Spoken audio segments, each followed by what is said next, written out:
네, 강프로입니다. 자, 삼성중공업부입니다. 삼성중공업 오늘 보합권에서 끝났습니다. 자, 오늘 전체적으로 보면 반도체 쪽에서 강세가 조금 나왔죠. 그럴 수밖에 없는 게 미증시가 강세를 보였기 때문에 그렇습니다. 근데 오늘 특이한 점이 하나 있었습니다.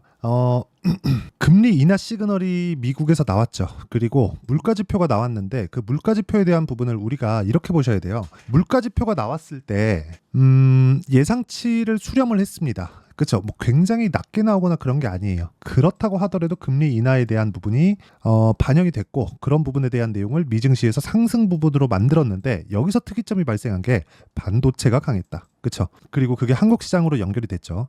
두 가지 내용으로 보셔야 되는 게, 자, 반도체가 한국 시장에서 지금 강한 이유. 첫 번째, AI 때문에 그렇죠. 이 부분은 너무 당연하죠. 그리고 중국을 눌러주고 있습니다. 이게 한국에서는 좋은 내용이 있고 나쁜 내용이 있는데 중국 쪽으로 들어가는 물량이 잘린다는 부분. 그리고 무엇보다 미국이 중국을 눌러주니까 기술이 약간 좀 더디게 발전할 수 있는 부분. 그렇죠. 그런데도 불구하고 한국 시장에서 반도체 종목군들은 강했다. 여기서 특이점이 또 한 가지가 또 발생해요. 종목군은 갈렸다. 어떤 거는 강하고 어떤 거는 약하고 이런 부분들이 생겼어요. 여기서 내가 잘 골라야 되는 상황이 있을 수도 있어요. 그리고 지금 이런 내용은 조선주에도 동일하게 적용이 됩니다. 예를 들어서 그런 거예요. 여기 이 내용이에요. 아까 전에 똑같죠? 자, 보세요. 미국, 중국산 선박, 해안, 크레인에도 25% 관세. 중국을 계속해서 눌러요. 누르려고 굉장히 노력을 합니다. 업체 반사이익 기대. 한국 시장이 이 배를 만드는, 그쵸? 이 조선업에서는 빅3가 다 모여 있습니다. 그쵸? 한국 시장에 다 모여 있어요. 근데 조선업은 어때요? 최악의 상황을 지나왔습니다. 최악의 상황을 지나온 결과 지금 어떻게 됐습니까? 적자 폭이 줄어들고 흑자 전환에 성공을 했습니다. 올해는 순이익까지 흑자 전환이 예정되어 있고요. 그리고 여기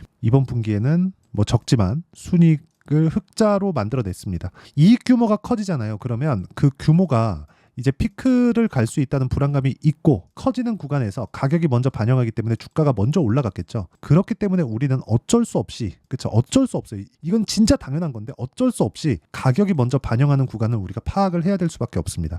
예를 들어서 이런 거예요. 지금 삼성중공업은 어떤 종목이에요? 조선주라는 거 말고 신고가 종목이죠. 먼저 가격이 올라갔고 신고가를 만들기 전에 정배열 구간을 만들었고 정배열 구간을 만들고 나서 주가가 한번 튀었는데 그리고 매물소화 받고 추가적으로 올라가고 있는 상황이다. 자, 무언가 모멘텀이 있어야 되는데 그 모멘텀은 뭐겠습니까? 미국이 중국을 누르는 것, 그리고 신조선가가 상승하는 것, 이런 부분입니다. 근데 신조선가가 상승하려면 뭐가 나와야 돼요? 도크가 차야 됩니다. 도크가 차려면 뭐가 나와야 돼요? 수주가 쏟아져야 돼요. 수주는 지금 올해만 40% 목표치를 달성을 했습니다. 그렇죠? 그러면 여기 나와 있는 예상치는 상회한다는 거예요. 그냥 4월 달까지의 내용을 가지고 이야기를 드리는 겁니다. 자, 그리고 이 내용에 대한 부분을, 그렇죠? 이해했을 때 가격이 먼저 간다는 것까지 이해를 하셔야 돼요. 자, 그랬을 때 매매하는 구간은 이렇게 바뀝니다. 자, 내용 보세요. 캠트로닉스 오늘 22% 갔죠? 삼성중공업 신고가라 그랬죠? 캠트로닉스 무슨 종목? 신고가 종목. 신고가 종목을 공략했을 때 이런 구간에서 내가 매매를 꾸준하게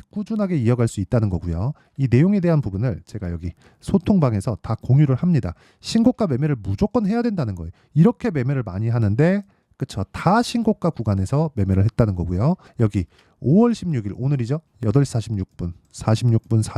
그쵸? 원래 제가 세 종목 이상 뭐 늘리지 않는데 이렇게 늘린 이유는 오늘 미증시가 너무 좋았고 그리고 기다렸던 금리 인하에 대한 부분, 그쵸? 그런 내용들이 있어서 그렇습니다. 뭐 조선주도 요즘에 바이오처럼 자금 조달을 해야 되는 부분이 있기 때문에 금리가 낮아져서 나쁠 건 없습니다. 그리고 무엇보다 환율이 낮아지고 있는 그런 상황이 발생했기 때문에 시장도 굉장히 강하게 진행될 수 있고요. 외국인의 매수세도 강하게 들어올 겁니다. 당연히 삼성중공업도 매수세가 몰리고 있는 그런 상황인데 애초에 신고가 구간을 공략해야 되기 때문에 신고가 구간에서는 외국인의 매수세가 몰려 들어올 수밖에 없는 점, 그 부분을 이해하시면 돼요. 그리고 이런 종목군들을 제가 여기 소통방에서 다 공유를 합니다. 첫 번째 정배열 전환이 필요하고요. 두 번째 신고가 돌파해야 되고요. 신고가 돌파하면 무조건 매물 소화 구간을 거쳐야 되고요. 그리고 나서 재돌파 구간이 오는데 그 재돌파 구간을 내가 정확하게 타점을 잡았을 때 이렇게 하루에 22%씩 이렇게 올라가는 상황에 내가 거래를 할 수 있다는 겁니다. 쭉 밑에 내려보면 이수페타시스 있죠. 오늘 대부분 상승세가 나왔는데 여기 보시면 자, 이수페타시스 보시면요. 어때요? 상승하는 구간에 매매했을 때 18% 정도의 상승 구간을 오늘 하루에 만들어냈습니다. 꾸준하게 내가 매매할 수 있는 상황을 신고가 구간에서 찾으라는 거고요. 신고가 구간에 대해서 내가 이해를 했을 때 어떤 상황에서든지 수익은 낼 수 있습니다. 하지만 매매하다 보면 손절하는 구간이 있겠죠. 근데 그 손절폭이 기간을 줄이면 보면 그렇게 크지 않게 나올 수 있고 그런 부분까지 제가 소통방에서 공유하고 있으니까 매매하는 과정에서 내가 가격대를 잘 모르겠다 하시는 분들은요. 소통방에 들어오시면 되고요. 소통방은 무료로 진행합니다. 그래서 구독과 좋아요 눌러주시고요. 상단에 있는 전화번호로 구독 또는 10억이라고 문자 보내주시면 제가 소통방에서 주식 인생을 바꿔드리겠습니다. 무조건 신고가 하셔야 됩니다. 이거 이해 안 되면 정말 어려워질 수 있어요. 자, 그러면 이 내용에 맞춰서 우리가 삼성중공업을 보면 뭐예요? 지금은 고가 돌파하고 매물을 받아먹고 있는 중입니다. 그럼 어디까지 올라갈까요? 그쵸? 저 개인적으로 25,000원 이상 보고요. 그쵸? 25,000원 이상 보고 이렇게 올라가는 그 시작점이 지금 10,000원을 돌파한 지금입니다. 10,000원을 돌파한 이 구간은요. 16, 17년도에 한 번 있었지만 여기는 많이 빠졌기 때문에 나오는 기술적 반등의 성격이 강했고요. 지금은 정확하게 업황 회복이 되는 과정에 있고 그걸 실적으로 증명을 했고요. 무엇보다 중요한 건 미국에서 중국을 누르는 점, 그리고 중국에서 저가 수주가 나오면서 조선주가 완전히 망가졌는데 저가 수주에 대한 부분이 지금 미국에서 누르고 있기 때문에 나올 수가 없다. 그렇죠. 세금이 계속해서 늘어나는 부분이 있으니까. 그러면 삼성중공업은 이제 시세의 시작 구간, 그렇죠. 초입에 들어와 있기 때문에 여기서 타점을 잡아야 되는 부분이 필요하고요. 무엇보다 실적보다 주가가 무조건 빠르게 진행될 수밖에 없다는 점. 그리고 또 한 가지 말씀드릴게요. 무조건 대장주를 공략해야 되는데 최근에 HDD 현대 마린솔루션 그쵸 상장을 했죠. 오늘 조금 조정이 들어왔는데 이쪽에서도 수급적인 모멘텀이 발생할 수 있고요. 그리고 밑에 HD 현대중공업 그쵸 현대중공업은 아직 작년 7월 달에 있었던 고가를 회복하지 못했습니다. 지금 목전에 와 있는데 근데 반대로 삼성중공업은 고가를 회복을 했어요. 9,300원 400원 그 정도의 고가를 회복을 하고 나서 지금 조금씩 가격대를 높여가고 있는 그런 상황입니다. 우리가 여기서 봐야 되는 건 뭘까요? 딱 한 가지만 보셨으면 좋겠는 게 가장 먼저 고가 돌파를 한 쪽이 누구냐? 그쵸? 만약에 삼성중공업이 조선주에 대한 분위기를 잡아주지 않았다면 현대마린솔루션이 상장되고 나서 이렇게 2배씩 올라가는 그런 상황을 만들 수 있을까요? 그러기 어렵다는 거죠. 그렇죠? 그리고 나서 마린솔루션이 이렇게 강한 움직임을 보여주지 못했다면 현대중공업이 이렇게 반등해서 가격대를 유지할 수 있을까요? 없다는 거죠. 이런 모든 부분을 삼성중공업이 관장하고 있다고 보시면 되고요. 이 구간에 맞춰서 내가 가격대를 이해하는 게 정말 중요하다. 이 가격대에 대해서 이해하지 않으면 정말 어려워질 수밖에 없고요. 이런 내용을 제가 여기 소통방에서 다 공유하고 있는 건데 이렇게 진행하고 있는 내용에 대해서 원리가 있겠죠. 자 보시면 전부 다 장 시작 전에 제가 공유를 해드리고 있는데 이수페타시스 오늘 18%, 캠트로닉스 22%, 성호전자도 거의 한 10%권, KBI 메탈도 마찬가지 이런 식의 상승세가 나오고 있는데 뭔가 공통점이 있겠죠. 그 공통점에 대한 부분, 그쵸 원리에 대한 부분을 제가 여기 삼성중공업의 가격과 단기 보유 전략 모두 다 동일합니다. 가격이 먼저 반영하는 주식시장의 특성을 이해를 해야 되고 그런 부분을 이해했을 때 내가 꾸준하게 수익 전환을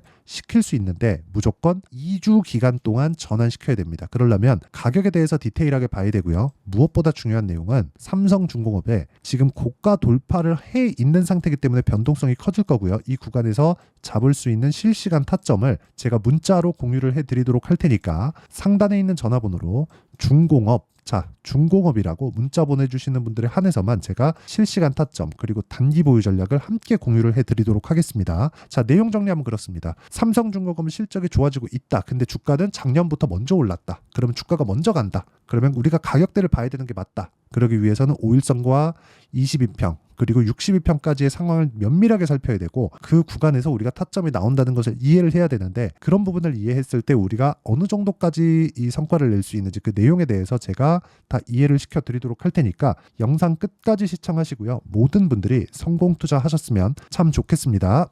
자 24년도가 돼도 여전히 시장은 녹록지 못합니다. 이런 상황이 벌어지는 건 어쩔 수 없습니다. 이런 상황에서도 수익이 나는 종목들의 구조는 변하지 않습니다. 즉 대시세 종목에 대한 구조는 변하지 않는다는 거고 실제 제가 소통방에서 지속적으로 이야기를 드리고 있는 내용도 대시세 종목이나 시장 주도주를 공략하는 건 철저하게 가격 분석을 하라고 이야기를 드리고 가격 분석 이후에는 이슈에 대한 파악 그리고 이슈를 파악하고 나서는 다시 내가 얼마에 매수할지 그 타점에 대한 부분을 지속적으로 언급을 하고 있습니다. 자 근데 생각해 보세요. 시장이 굉장히 어려웠습니다. 어려운 상황에서의 어떤 종목들이 강했냐 보면 반도체와 그리고 바이오입니다. 자, 실제 여기 보면요.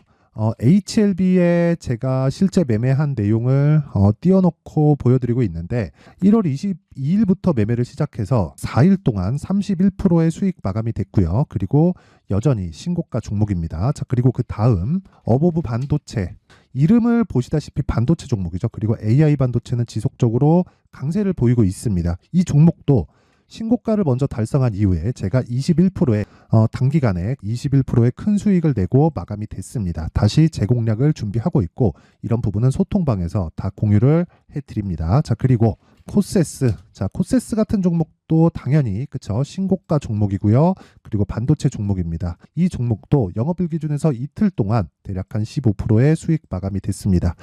내용을 한번 보시면 어떻습니까? HLB를 포함해서 뭐 30%, 20%, 뭐 15% 이런 식의 수익이 지속적으로 발생하고 있는데 이 세 종목 모두 다 신고가 종목이고 1월 달에 시장이 약세를 보이고 있는 구간에서도 강했었던 그런 종목입니다. 특징점이 하나 있는데 그 이슈에 앞서서 가격이 먼저 반영했다는 거죠. 그렇게 제가 가격을 먼저 보고 이슈에 대해서 파악하는 이유는 결과적으로는 큰 시세를 먹기 위한 사전 준비 작업입니다. 실제로 큰 시세를 먹기 위해서 사전 준비 작업을 했을 때 여기 레인보우 로보틱스 127% 그리고 ISC 98% 그리고 한미반도체 97%의 큰 수익을 내는 상황을 만들 수 있습니다. 어떤 식으로 소통방에서 진행됐는지 그쵸, 그 상황을 제가 이야기를 드린 건데 이런 상황도요 당연히 신고가를 공략했을 때 가능한 겁니다. 자, 그러면 이번에도 마찬가지입니다. 그쵸, 정부 주도의 코리아 디스카운트 해소 방안이 2월 달에 발표를 하고요. 그리고 2월 달에 발표된 내용을 토대로 주가가 움직이는 게 아니라 이미 움직인 내용이 있죠. 실제 이 내용은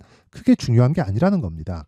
실제 움직인 내용을 보면 자, 기아차입니다. 실제로 12월 달에 신고가를 만들어 놓고 정부에서 입김을 불어 넣으니까 순식간에 기아차를 포함해서 현대차 같은 거대 기업들의 주가가 2주도 채 되지 않아서 40% 정도의 큰 시세를 냅니다. 자, 그러면 우리는 어떤 종목을 봐야 될까요? 이슈를 파악해야 되는 것도 맞지만 철저하게 가격에 맞춰서 매매를 해야 되는 게 당연히 중요합니다. 정부가 주도하는 정책 방향이 있겠죠. 그 방향에 맞춰서 우리가 종목을 찾을 필요가 있다. 자, 그러면 답이 나왔습니다. 정부가 주도하는 방향에 맞춰서 제2의 기아차를 찾는 게 지금은 중요하다. 근데 정부 정책의 방향에 맞게 가자. 그랬을 때 앞서서 제가 보여드렸었던 내용인 여기 레인보우 로보틱스 127% 그리고 ISC 98% 그리고 한미반도체 97%와 같은 수익을 낼 수 있습니다. 물론 시간에 대한 부분은 최소 2주의 시간이 필요하고요. 그리고 최장 3개월 안에 끝내야 됩니다. 자, 기아차의 시세를 보셨던 것과 같이 2월 달에 정부 정책의 방향이 결정되고요. 바로 3월 달이면 시행입니다. 자, 그러면 우리는 거기에 맞춰서 당연히 종목을 찾아야 되고 제가 제2의 기아차를 찾아놨습니다. 제가 아까 전에 소통방에서 이야기를 드렸었던 내용 다 공개를 해드렸는데 그 내용처럼 종목만 받고 싶다 하시는 분들은요. 상단에 있는 제 전화번호로 대시세, 자, 대시세라고 문자를 보내주시면 정부 정책의 방향에 맞는 종목을 모든 분들에게 무료로 공개를 해드리도록 하겠습니다. 자, 제가 원하는 건 채널 성장이 목적입니다. 자, 그래서 구독과 좋아요 꼭 좀 부탁드리고요. 모든 분들이 정부 정책에 맞는 방향으로 매매를 이어가서 큰 수익 보셨으면 좋겠습니다.